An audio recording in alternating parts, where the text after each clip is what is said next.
ప్రియ దేవుని బిడ్డలారా, బైబిల్ చదవటం వినటం వల్ల మనలో విశ్వాసం పెరుగుతుంది. మన మార్గానికి త్రోవ చూపుతుంది. సమస్త జనులను శిష్యులనుగా చేయుడి మత్తయి 28:19 వచనంలో దేవుని వాక్యం తెలియచేస్తోంది. తెలుగు బైబిల్స్ను ఆర్ఆర్కే మూర్తి గారు రీసెర్చ్ చేసి విశ్లేషణ చేసిన బైబిల్లోని ప్రతి అధ్యాయాలను వచనాలను వరుస క్రమంలో అనగా ఆదికాండం నుండి ప్రకటనా గ్రంథం వరకు ఇవ్వబడుతుంది. ప్రతి ఒక్కరూ ఆధ్యాత్మికంగా విశ్వాసంలో బలపడి మీ జీవితంలో ఎదుర్కొంటున్న సమస్యల నుండి విడుదల పొందండి. ప్రతి ఒక్కరూ మీ దీవెన టీవీని సబ్స్క్రైబ్ చేసి ఈ వాక్యాన్ని లైక్ చేసి మీ మిత్రులకు బంధువులకు షేర్ చేయండి. దేవుని సువార్తను ప్రకటింపబడుటలో మీరు పాలిభాగస్తులు కండి. సోదరీ సోదరులారా, సంఖ్యాకాండం 18, 19 అధ్యాయాలు మనము అధ్యయనం చేయబోతున్నాము. ఈ అధ్యాయాలలో మరికొన్ని గొప్ప సత్యాలు మనం నేర్చుకోబోతున్నాము. అహరోను, లేవీయులు తమ యాజక పదవులందు స్థిరపరచబడుతున్నారు. వారి విధులు, బాధ్యతలు వివరంగా పేర్కొనబడ్డాయి. ఇంతకు ముందే మనము కోరహు తిరుగుబాటును గురించి విన్నాము. 250 మంది అధిపతులను కూడగట్టుకొని కోరహు ఏమేమో చెయ్యాలనుకున్నాడు. గాని దేవుడు చెయ్యి చేసుకున్నాడు. అంతటితో ఆ విషాదగాథ ముగిసింది. తిరుగుబాటు దేవునికి వ్యతిరేకంగా జరిగింది. దేవుడు వారి మీద కఠిన చర్య తీసుకున్నాడు. అంతటితో సమస్య సమసిపోలేదు. సణుగులు ఇంకా చెలరేగుతూనే ఉన్నాయి. దేవుడు కఠినుడు, చండశాసనుడు అంటున్నారు జనం. ప్రజలలో ఆధ్యాత్మిక విలువలు నశించాయి. మోషేలో తప్పులు పట్టే ప్రబుద్ధులు బయలుదేరారు.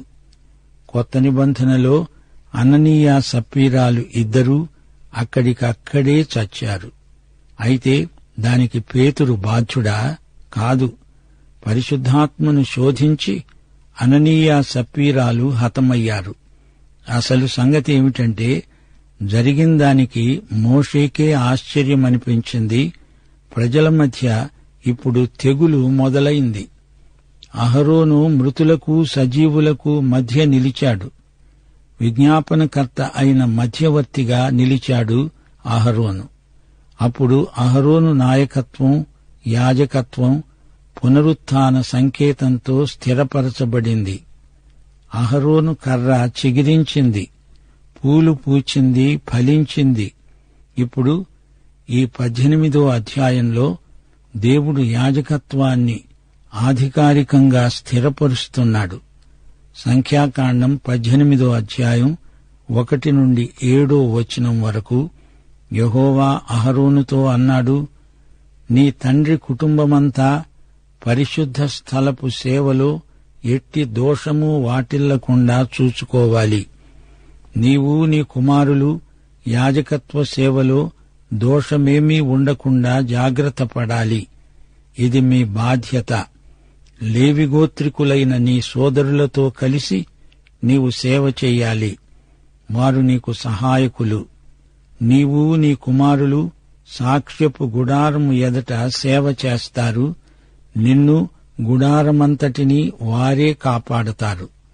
అయితే వారిలో ఎవరూ పరిశుద్ధ స్థలమందలి ఉపకరణముల వద్దకు గాని బలిపీఠమునొద్దకు కాని రాకూడదు. సమీపంగా వస్తే చస్తారు. జాగ్రత్త. సేవ అంతటినీ కాపాడే బాధ్యత వారిదే. అన్యుడెవడూ మీ వద్దకు రాకూడదు. ఇక మీదట మీరు పరిశుద్ధ స్థలమును బలిపీఠమును కాపాడాలి. అప్పుడు ఇశ్రాయేలీయుల మీదికి నా కోపము రాదు. ఇశ్రాయేలీయుల మధ్య నుండి లేవీయులైన మిమ్ములను ప్రత్యేకించుకున్నాను. నేను వారిని మీకు అప్పగించాను. వారు ప్రత్యక్షపు గుడారము యొక్క సేవ మాత్రమే చెయ్యాలి. నీవు నీ కుమారులు బలిపీఠము అడ్డుతెర లోపల యాజకత్వము జరుపుతూ సేవ చెయ్యాలి. ఈ యాజకత్వపు సేవ నేను మీకిస్తున్నాను అంటే ఇది కేవలము నా దయచేతనే. అన్యుడు దీనిని సమీపిస్తే మరణశిక్ష నొందుతాడు. శ్రోతలారా, గమనించండి, సేవా విషయాలన్నిటికీ లేవీయులే బాధ్యులు. కోరహు లేవీయుడు. లేవీయ గోత్రంలోనే తిరుగుబాటు మొదలైంది. అందుకే దేవుడు లేవీయులను మందలిస్తున్నాడు. అలాగే ఈ రోజున మనమంతా మన సాక్ష్యం విషయంలో, కుటుంబ జీవితం విషయంలో పూర్తిగా బాధ్యత వహించాలి. మన సంఘాల విషయమై కూడా మనమే బాధ్యులం. నీవేదో గొప్ప భక్తిగల మనిషివి అనుకుని దూరంగా ఉంటూ అందరినీ విమర్శించడం అది బూటకం. సంఘ సాక్ష్యం అంటే నీ సాక్ష్యమే. సంఘమంతా ఒక్కటే శరీరం. అందులో ప్రతి అవయవము సంఘ క్షేమాభివృద్ధికి నైతిక బాధ్యత వహించవలసి ఉంది. దేవుడు ఇదే మాట అహరోనుతో అంటున్నాడు. లేవీయుల మధ్య జరిగిందానికి అహరోను బాధ్యత వహించక తప్పదు. నేను గొప్ప భక్తుణ్ణి, దేవుడు నన్ను ప్రత్యేకంగా ఏర్పరచుకున్నాడు, నేను ప్రధాన యాజకుణ్ణి ఏమనుకుంటున్నారో అంటూ భీష్మించుకు కూర్చుంటే దేవుని దృష్టిలో అతడే ముద్దాయి అవుతాడు. దైవసేవకునిలో తగ్గింపు ఉండాలి. వినయశీలం దేవునికి ఇష్టమైన సుగుణం. తన బాధ్యతలను విస్మరించేవాడు దేవుని సేవకుడు కానేరడు. వారి సేవా వివరాలను దేవుడు నిర్దేశించి చూపుతున్నాడు. బలిపీఠాన్ని, గుడారమందలి పవిత్ర పరికరాలను వీరే కాపాడాలి, భద్రపరచాలి. సంఖ్యాకాండం 18వ అధ్యాయం 8 నుండి 20వ వచనం వరకు సంక్షేపంగా వినండి. యెహోవా అహరోనుతో అన్నాడు, ప్రతిష్ఠార్పణలను మీరే కాపాడాలి. నీకు నీ కుమారులకు సేవార్థమై అభిషేకము ఇచ్చి ఉన్నాను.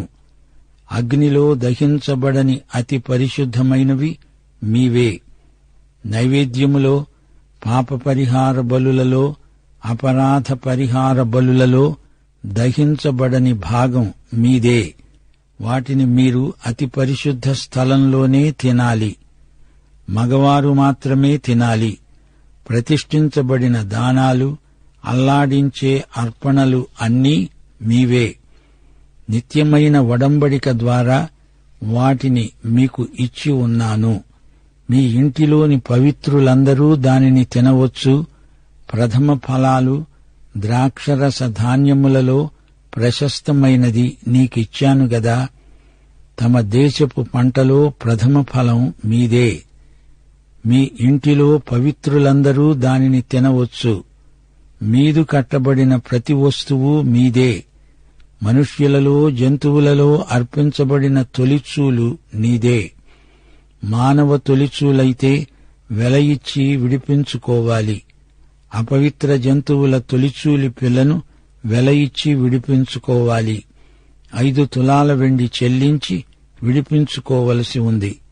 ఆ జంతువు పుట్టిన నెలనాటికి ఎంత ధరో నీవే నిర్ణయించాలి. తులం వెండి అంటే 20 చిన్నాలు. ఆవు, గొర్రె, మేకల తొలిచూలిని విడిపించకూడదు. అవి ప్రతిష్ఠితమైనవి. వాటి రక్తాన్ని బలిపీఠము మీద ప్రోక్షించి వాటి కొవ్వును దహించాలి. వాటి మాంసం నీదే అవుతుంది. అది యెహోవాకు ఇంపైన సువాసన. అల్లాడించబడే బోర, కుడి జబ్బలాగే ఆ మాంసము నీదే అవుతుంది. ప్రతిష్ఠార్పణలన్నీ నీకు, నీ కుమారులకు, నీ కుమార్తెలకు ఇచ్చాను. ఇది నిత్యమైన స్థిరమైన నిబంధన. వారి దేశములో నీకు స్వాస్థ్యము కలగదు. వారి మధ్యను నీకు పాలు ఉండదు. ఇశ్రాయేలీయుల మధ్య నీ పాలు, నీ స్వాస్థ్యము నేనే. లేవీయుల పోషణకు దేవుడు చేసిన ఏర్పాటు ఇదే. అల్లాడించే అర్పణ అంతా అహరోనుదే. అల్లాడించేది దహించబడదు, అది యాజకులకు ఇవ్వబడుతుంది. యెహోవా సన్నిధిలో నిత్యము స్థిరము అయిన నిబంధన ఇది. ఉప్పుతో చేయబడిన నిబంధన కాబట్టే ఇది శాశ్వతమైన నిబంధన. ఉప్పు బలికి అవసరమైన దినుసు. అనుదిన ఆహారంలో ఉప్పు ఎంతో ముఖ్యమైనది. మరో మాట, అహరోనుకు, లేవీయులకు భూస్వాస్థ్యము ఉండదు. దేవుడే వారికి స్వాస్థ్యం. వారికి తోటలు దొడ్లు ఉండవు. లేవీయులు సేవార్థమై ప్రత్యేకించబడిన తెగ. ఈ రోజున దైవ సేవకుడు నిజంగా సేవకు సమర్పించబడిన వాడైతే మరో పని తన పోషణకై చేయకూడదు. అతని భార్య ఏ పని చేసి కుటుంబాన్ని పోషించే అవసరం ఏర్పడకూడదు. అది విశ్వాసుల బాధ్యత. సంఘం బలపడాలంటే సంఘ సేవకునికి ఎట్టి భౌతిక అక్కరా లేకుండా విశ్వాసులే చూసుకోవాలి. దైవ సేవకులు కొత్త నిబంధన లేవీయులు అనవచ్చు. దైవ సేవకులకు దేవుడే స్వాస్థ్యం. కీర్తనలు 16:5 దావీదు ఇదే సాక్ష్యం పలుకుతున్నాడు. యెహోవా నా స్వాస్థ్య భాగము, నా పానీయ భాగము. ఆయన వైపే దైవజనుడు చూస్తాడు. ఆయనే సహాయకుడు. ఆయనే వారి సేవకు ప్రతిఫలం పారితోషికము ఇచ్చేవాడు. లేవీయులు విశ్వాసం ద్వారానే జీవిస్తారు. సంఖ్యాకాండం 18:21-24 వరకు లేవీయులు చేసే సేవకు, ప్రత్యక్ష గుడారమందు వారి సేవకు ఇశ్రాయేలీయుల దశమ భాగములన్నిటినీ వారికి స్వాస్థ్యముగా ఇచ్చాను. ఇశ్రాయేలీయులు ఇక మీదట ప్రత్యక్షపు గుడారానికి రాకూడదు. అలా వచ్చారు అంటే ఆ పాపం తగిలి చస్తారు. లేవీయులు ప్రత్యక్షపు గుడారము యొక్క సేవ చేసి వారి సేవలోని దోషాలకు తామే ఉత్తరవాదులై ఉంటారు. ఇశ్రాయేలీయుల మధ్యను వారికి స్వాస్థ్యము ఏదీ ఉండకూడదు. ఇది మీ తరతరాలకు నిత్యమైన కట్టడ. ఇశ్రాయేలీయులు నాకు ప్రతిష్ఠార్పణముగా అర్పించే దశమ భాగాలను నేను లేవీయులకు స్వాస్థ్యముగా ఇచ్చాను. అందుకే నేను వారికి చెప్పాను, వారు ఇశ్రాయేలీయుల మధ్య స్వాస్థ్యం సంపాదించుకోకూడదు. చూచారా, దేవుడు ఎంత మంచి ఏర్పాట్లు, కట్టుదిట్టాలు చేశాడో. ఇశ్రాయేలీయులు చెల్లించే దశమ భాగములు లేవీయుల పోషణకు వినియోగపడతాయి. అయితే ఈ లేవీయులు ఇచ్చేదేమీ లేదంటారా? గమనించండి, ఆలోచించండి. అవి మోషే ధర్మశాస్త్రపు రోజులు. అయితే ఇప్పుడు మనం ధర్మశాస్త్ర కాలంలో లేము. కాని అప్పటి ప్రాతిపదిక సూత్రాలే ఇప్పుడు పనిచేస్తాయి. వాటిని త్రోసి రాజనకూడదు. ఇప్పుడు సంఖ్యాకాండం 18:25-32 వరకు విని అప్పుడు చెప్పండి. లేవీయులు ఏమీ ఇవ్వరా? యెహోవా మోషేకు ఆజ్ఞాపించాడు.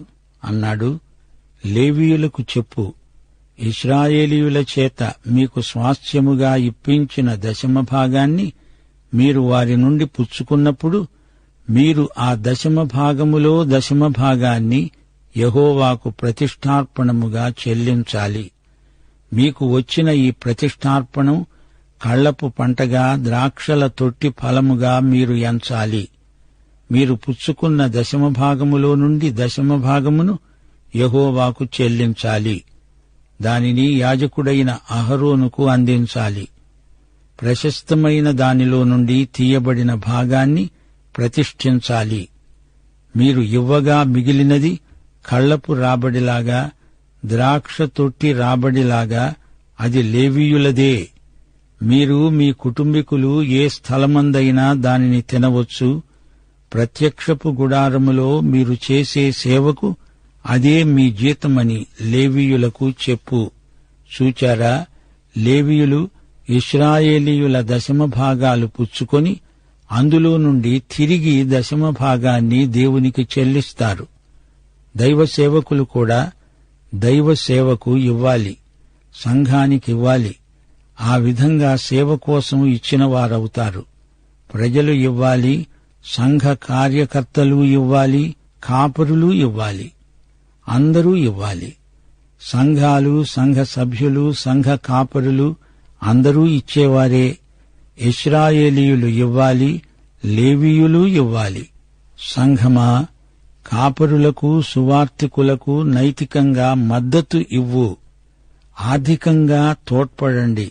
కాపరులారా, సువార్థికులారా, మీరు ఇవ్వటం మర్చిపోకండి. దాతృత్వం ఒక కృప. ఇప్పుడు సంఖ్యాకాండం 19వ అధ్యాయం సంగ్రహంగా వినండి. ఇందులో ఎర్రని పెయ్య వృత్తాంతం ఉంది. యెహోవా మోషే అహరోనులకు ఆజ్ఞాపించాడు. అన్నాడు, కళంకము లేనిది, మచ్చ లేనిది, ఎప్పుడూ కాడి మొయ్యనిది అయిన ఎర్రని పెయ్యను తేవాలి. దానిని ఎలియాజరుకు అప్పగించాలి. శిబిరము వెలుపట యాజకుని ఎదుట ఎర్ర పెయ్య వధించబడాలి.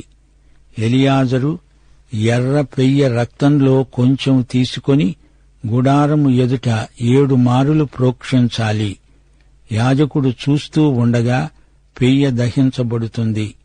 యాజకుడు దేవదారు కర్రను, హిస్సోపును, రక్తవర్ణపు నూలును అగ్నిలో వెయ్యాలి. అప్పుడు యాజకుడు తన బట్టలు ఉతుక్కొని నీళ్లతో తలస్నానం చేసి శిబిరంలోకి వెళ్లిపోతాడు. సాయంకాలం వరకు అతడు అపవిత్రుడై ఉంటాడు. ఎర్రపెయ్యను దహించిన వ్యక్తి కూడా అలాగే సాయంకాలం వరకు అపవిత్రుడై ఉంటాడు. అప్పుడు పవిత్రుడొకడు వచ్చి పెయ్య భస్మాన్ని పోగుచేసి శిబిరం వెలుపల పవిత్ర స్థలంలో దానిని ఉంచాలి. అది పాప పరిహారార్థ బలి. అక్కడే పాప పరిహార జలం ఉంటుంది. పెయ్య యొక్క భస్మాన్ని పోగు చేసినవాడు సాయంకాలం వరకు అపవిత్రుడే. ఇది ఇశ్రాయేలీయులకు, పరదేశులకు కూడా వర్తించే కట్టడ. నరశవాన్ని ముట్టినవాడు 7 దినములు అపవిత్రుడై ఉంటాడు. 3వ రోజున ఆ జలముతో పాపశుద్ధి చేసుకొని 7వ దినమున పవిత్రుడవుతాడు.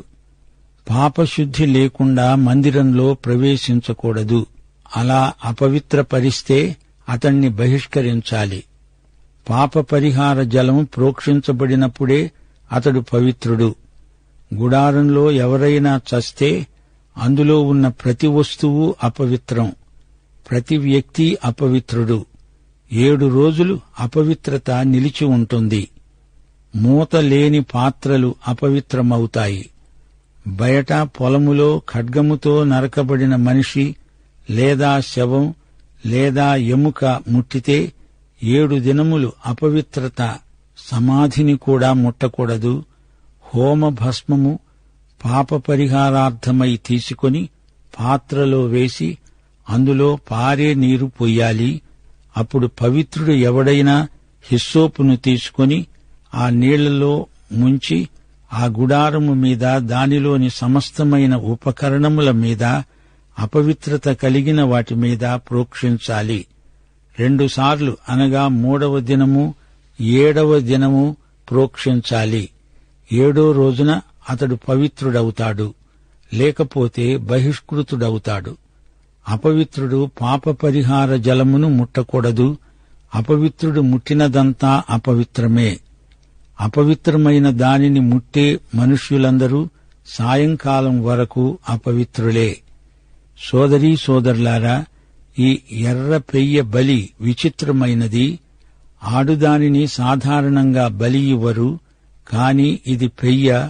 అరణ్య ప్రయాణంలో మార్గమధ్యంలో ఎవడైనా పాపం చేస్తే ఎర్ర పెయ్య భస్మాన్ని పారే నీటితో కలిపి పాప పరిహార జలాన్ని తయారు చేస్తారు.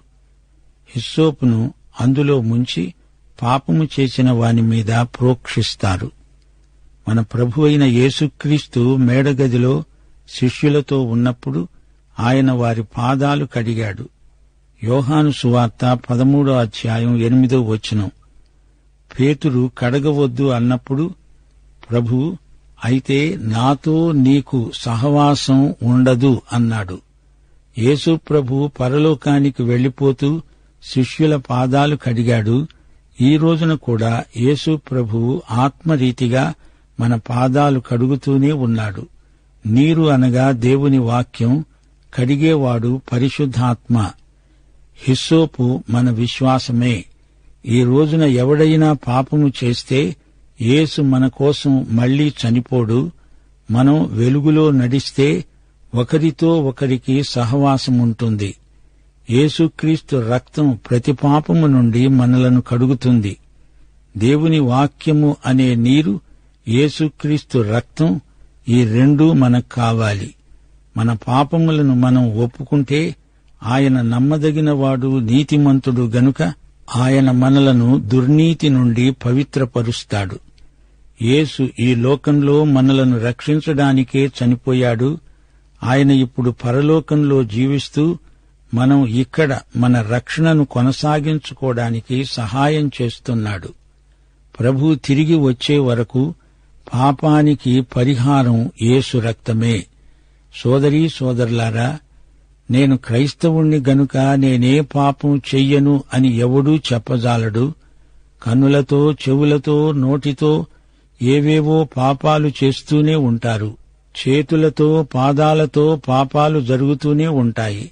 ప్రభు అన్నాడు, నేను నిన్ను కడుగకపోతే నాతో నీకు సహవాసం లేదు. సహవాసం ఉన్నదంటూ చీకటిలో నడవడం అది ఆత్మవంచన. సోదరీ సోదరులారా, మీరు ఆరాధనకు గుడికి వెడతారా? ఆత్మ స్నానం చేశారా? స్నానం చేసినవాడు కేవలం పవిత్రుడు. అతడు పాదములు కడుక్కుంటే చాలు.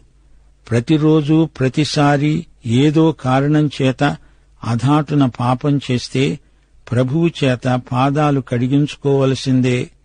ఎర్రపెయ్య బలి మనకు గొప్ప పాఠం నేర్పుతోంది. పాప పరిహార జలం యేసు రక్తమే. పాఠం ఇంతటితో సమాప్తం. ప్రభు అయిన యేసుక్రీస్తు వారి కృప, తండ్రి అయిన దేవుని ప్రేమ, పరిశుద్ధాత్మ యొక్క అన్యోన్య సహవాసము మనకు సదాకాలము తోడై ఉండునుగాక. ఆమేన్.